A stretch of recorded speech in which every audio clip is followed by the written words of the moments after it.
जोहार झारखंड वासियों, मैं हूं आकाशदीप कुमार और आप देख रहे हैं झारखंड सर्कल। अगर आप झारखंड से हैं और झारखंड से जुड़ी हुई खबरें या पोस्ट देखना पसंद करते हैं तो झारखंड सर्कल को अभी सब्सक्राइब कर लें। झारखंड में रामनवमी को लेकर जिला प्रशासन अलर्ट। सोशल मीडिया पर आपत्तिजनक पोस्ट करने वालों पर पैनी नजर।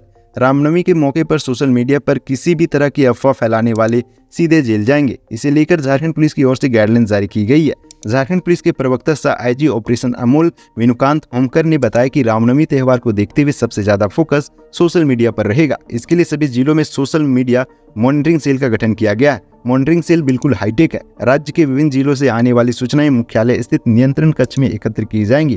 त्यौहार के दौरान कई ऐसे तत्व होते हैं जो समाज में सांप्रदायिक तनाव बढ़ाने की कोशिश करते हैं ताकि माहौल खराब हो और किसी दूसरे पक्ष को फायदा मिले। रामनवमी त्यौहार को देखते हुए पुलिस भी ऐसे तत्वों को बकसने के मूड में नहीं है।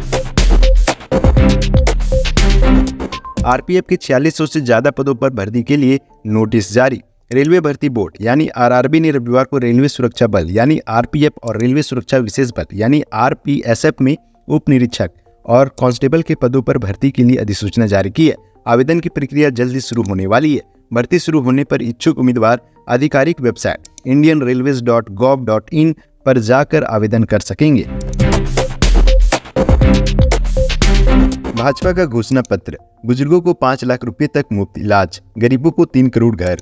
भाजपा ने रविवार को 2024 लोकसभा चुनाव के लिए अपना मैनिफेस्टो जारी किया। इसे भाजपा का संकल्प मोदी की गारंटी नाम दिया गया है। दिल्ली स्थित पार्टी हेडक्वार्टर में प्रधानमंत्री नरेंद्र मोदी, जेपी नड्डा, राजनाथ सिंह, अमित शाह और निर्मला सीतारमण ने इसे जारी किया। प्रधानमंत्री ने 46 मिनट की स्पीच में 70 साल की उम्र से ऊपर के बुजुर्गों को आयुष्मान भारत योजना का लाभ देने का वादा किया। उन्होंने कहा तीसरे टर्म में हर वर्ग के बुजुर्गों को 5 लाख तक का इलाज मुफ्त दिया जाएगा। गरीबों को मिलने वाली मुफ्त राशन योजना 2029 तक जारी रहेगी। साथ ही 3 लाख लोगों को मकान देने का वादा किया। प्रधानमंत्री ने कहा 4 जून को नतीजे आने के तुरंत बाद बीजेपी के संकल्प पत्र पर काम शुरू हो जाएगा। सरकार ने 100 दिन की कार्य योजना पर पहले ही काम शुरू कर दिया है। देश की जनता की महत्वाकांक्षा ही मोदी का मिशन है। गीता कोड़ा के लिए बाबूलाल मरांडी ने मांगी सुरक्षा। झामुमो पर लगाया नुकसान पहुंचाने का आरोप। भाजपा के प्रदेश अध्यक्ष बाबूलाल मरांडी ने सिंहभूम लोकसभा क्षेत्र से पार्टी कैंडिडेट गीता कोड़ा की सुरक्षा को लेकर चिंता जताई है। साथ ही झामुमो पर आरोप लगाया कि लोकसभा चुनाव में अपनी हार निश्चित देखकर हताश में इस पार्टी के कार्यकर्ताओं ने रविवार को प्रचार के दौरान गीता कोड़ा जी और उनके समर्थकों को घेरकर क्षति पहुंचाने का प्रयास किया है। सोशल मीडिया के जरिए नाराजगी और हैरानी जाहिर करते कहा कि मुख्यमंत्री के गृह जिला में रहने के बावजूद प्रशासन गीता जी को सुरक्षा मुहैया नहीं करा पा रहा है। उन्होंने झारखंड के डीजीपी से तत्काल मामले का संज्ञान लेकर दुस्साहस करने वाले लोगों पर अविलंब कार्रवाई सुनिश्चित करने का अपील की है। बाबूलाल ने कहा हेमंत मेरे पत्र पर संज्ञान ले लिए होते तो उन्हें आज यह दिन देखना नहीं पड़ता। बाबूलाल मरांडी ने कहा कि हमने हर मुद्दे, घपले, घोटाले पर जो पत्र हेमंत सोरेन को बार बार लिखा, अगर वह इस पर संज्ञान लेकर कार्रवाई किए होते तो आज ही इस हाल में नहीं होते। जेल जाने के लिए वह खुद जिम्मेदार है। अवैध खनन, जमीन लूट को लेकर भी बार बार पत्र लिखा। इस पर संज्ञान लेना तो दूर, एक्नॉलेज भी नहीं करते थे, शायद इसलिए कि यह पत्र दस्तावेज या रिकॉर्ड नहीं बन जाए। हेमंत सोरेन के खिलाफ 1-2 मामले नहीं है। दिल्ली हाईकोर्ट में जो संपत्ति का ब्यौरा दिया है उसमें 5 जमीन की डीडी की बात कही गई है। आखिर एक आदमी इतने कम समय में इतनी संपत्ति कैसे और कहां से अर्जित कर सकता है।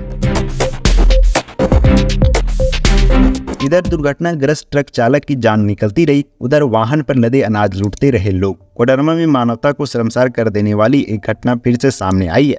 खबर है कि यहाँ दाल से लदा एक ट्रक पलट गया, लेकिन आसपास के लोग बजाय घायल ट्रक चालक और खिलासी को मदद करते वाहन में लदी दाल को लूटने में लगे रहे। इस दौरान कई दूसरे वाहने भी वहां से गुजरे, लेकिन किसी ने घायल चालक और खिलासी की मदद नहीं की। अंत में चालक ने दम तोड़ दिया। वहीं घायल खिलासी का इलाज पास के अस्पताल में चल रहा है। घायल खिलासी को स्थानीय पुलिस ने अस्पताल पहुंचाया।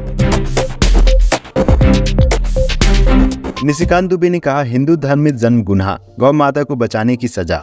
गोड्डा के निवर्तमान बीजेपी सांसद निशिकांत दुबे ने थाने से नोटिस मिलने के बाद सवाल किया है कि क्या हिंदू धर्म में जन्म लेना गुनाह है। कहा उनको गौ माता बचाने की सजा मिल रही है। बता दें कि निशिकांत दुबे के खिलाफ प्राथमिकी दर्ज की गई है। प्राथमिकी मनोहरपुर थाने में दर्ज की गई है। इसमें उनको पूछताछ के लिए 19 अप्रैल को तलब किया गया है। केस के अनुसंधानकर्ता की ओर से जारी नोटिस के अनुसार इसमें निवर्तमान सांसद को कम से कम 7 साल की सजा का प्रावधान है। जारी नोटिस के अनुसार प्राथमिकी मोहम्मद आफ्ताब, मनोहरपुर जिला देवघर निवासी द्वारा दर्ज कराई गई है। इसमें निवर्तमान सांसद को प्राथमिकी अभियुक्त बनाया गया है। बीजेपी के मैनिफेस्टो को राजेश ठाकुर ने संविधान बदलो पत्र का नाम दिया। झारखंड कांग्रेस अध्यक्ष राजेश ठाकुर ने बीजेपी मैनिफेस्टो में किए गए वादे पर निशाना साधा है। उन्होंने नरेंद्र मोदी द्वारा जारी किए गए संकल्प पत्र को संविधान बदलो पत्र का नाम दिया है। उन्होंने कहा कि बीजेपी का यह संकल्प पत्र एक छलावा के समान है। यह जनता के हितों के लिए संकल्प पत्र नहीं बल्कि देश के संविधान को बदलने के लिए बीजेपी द्वारा लाए गए संकल्प का दस्तावेज है। राजेश ठाकुर ने कहा कि प्रपंच और प्रोपेगेंडा बीजेपी की चुनावी रणनीति का एक हिस्सा है जो वह पिछले 10 सालों से जनता के साथ करते आ रही है। जनता इस बार उनके छलावे और बहकावे में नहीं आने वाली है। भारतीय कम्युनिस्ट पार्टी ने कहा केंद्र सरकार देश में संविधान के बदले मनुस्मृति लागू करना चाहती है। भारतीय कम्युनिस्ट पार्टी के राज्य कार्यालय में बाबा भीमराव अम्बेडकर की 132वीं जयंती के अवसर पर बाबा साहेब के चित्र पर माल्यार्पण किया गया। इस दौरान वाम नेता ने कहा कि केंद्र सरकार देश में संविधान के बदले मनुस्मृति लागू करना चाहती है। रांची में वाहन चेकिंग के दौरान 11.45 लाख बरामद। रांची के लालपुर पुलिस ने वाहन चेकिंग के दौरान प्लाजा चौक के समीप से रविवार को एक स्कूटी से 11,45,000 रुपया बरामद किया। पुलिस ने स्कूटी सवार व्यक्ति को हिरासत में लेकर पूछताछ कर रही है। बताया जा रहा है कि पंडरा के व्यवसायी का पैसा है। मामले की जानकारी मिलते ही आईटी की टीम भी मामले की जांच करने पहुंची है। फिलहाल पूरे मामले की जांच की जा रही है। ऑनलाइन सट्टेबाजी में लगाते थे ठगी के पैसे। देवघर में अरेस्ट हुए 3 साइबर अपराधी। देवघर पुलिस ने 3 साइबर अपराधियों को गिरफ्तार किया है। तीनों की गिरफ्तारी गुप्त सूचना के आधार पर हुई है। गिरफ्तार साइबर अपराधियों ने पुलिस को बताया कि वे लंबे समय से बैंक व अन्य सरकारी अधिकारी बनकर लोगों से ठगी करते थे। ठगी से मिली रकम का इस्तेमाल वे ऑनलाइन सट्टेबाजी में किया करते थे। देवघर पुलिस अधीक्षक राकेश रंजन के निर्देशन में बनी टीम ने साइबर अपराधियों को गिरफ्तार किया है। पूरे मामले में अंतर्राज्यीय गिरोह के शामिल होने की बात आई है। जमशेदपुर से सुप्रियो भट्टाचार्य हो सकते हैं उम्मीदवार। हेमंत लेंगे आखिरी फैसला।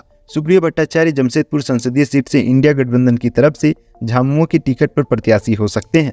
जमशेदपुर से सुप्रियो भट्टाचार्य की उम्मीदवारी की चर्चा हेमंत सोरेन तक पहुंच गई है।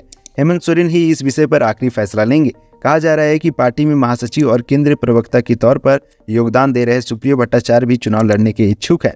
गौरतलब है कि सुप्रियो भट्टाचार्य झारखंड मुक्ति मोर्चा में पिछले करीब 3 दशक से सक्रिय है और उनको सोरेन परिवार का भी काफी करीबी और भरोसेमंद माने जाते हैं।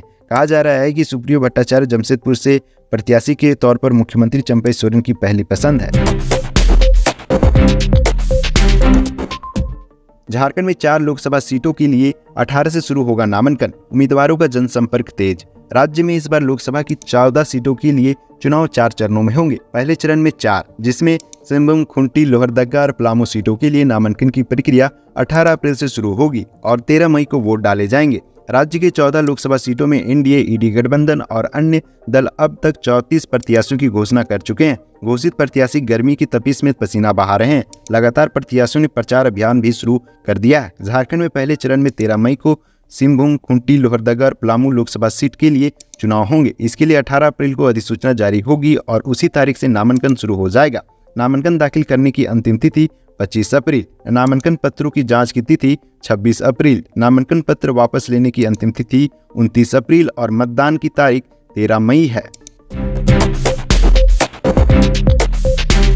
झामुमो ने अंबेडकर जयंती पर किया धरना प्रदर्शन।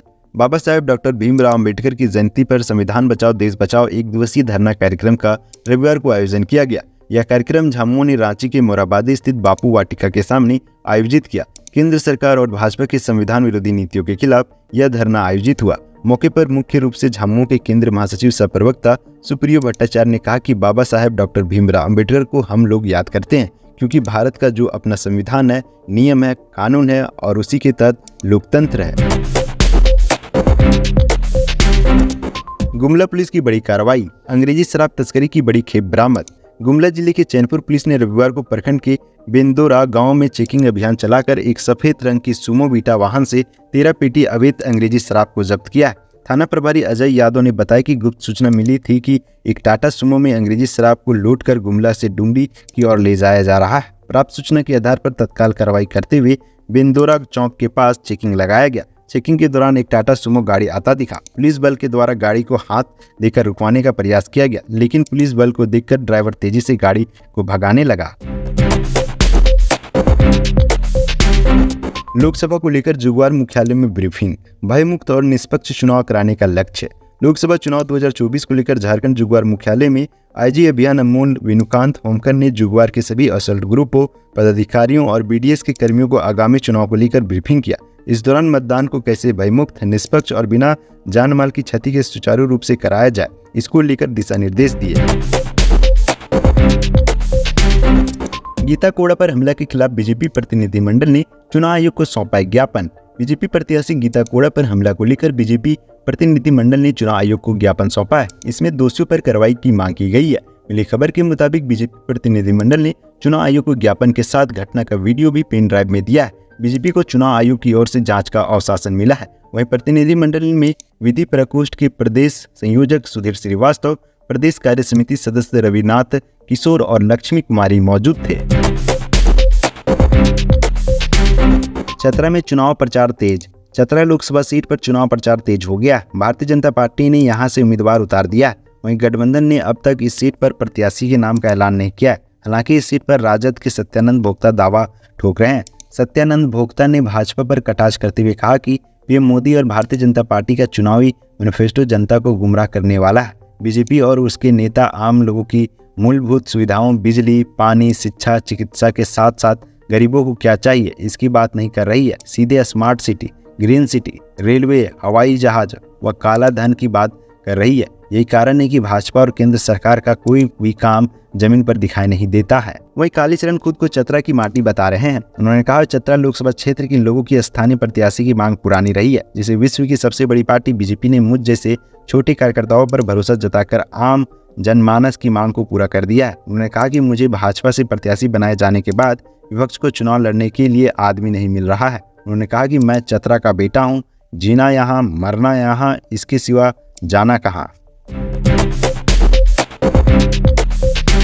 बाल बाल बचे सीएम चंपई सोरेन, सिर पर तोरन, द्वार गिरने से लगी चोट। मुख्यमंत्री चंपई सोरेन रविवार को उस समय बाल बाल बच गए जब उनके सिर पर तोरन द्वार गिर गया। सीएम के सिर में चोट लगी है। यह घटना उस समय हुई जब सीएम महागठबंधन के नेताओं के साथ स्थानीय नोबांता होटल के बेसमेंट में आयोजित बैठक के बाद हॉल से बाहर निकल रहे थे। झारखंड राज्य से आज की प्रमुख खबरें यहीं तक। इस वीडियो के बारे में कोई सजेशन या राय है तो हमें कमेंट के माध्यम से अवगत कराएं। बाकी बात आप अपना और अपने परिवार का ख्याल रखें। जोहार, जय हिंद, जय झारखंड।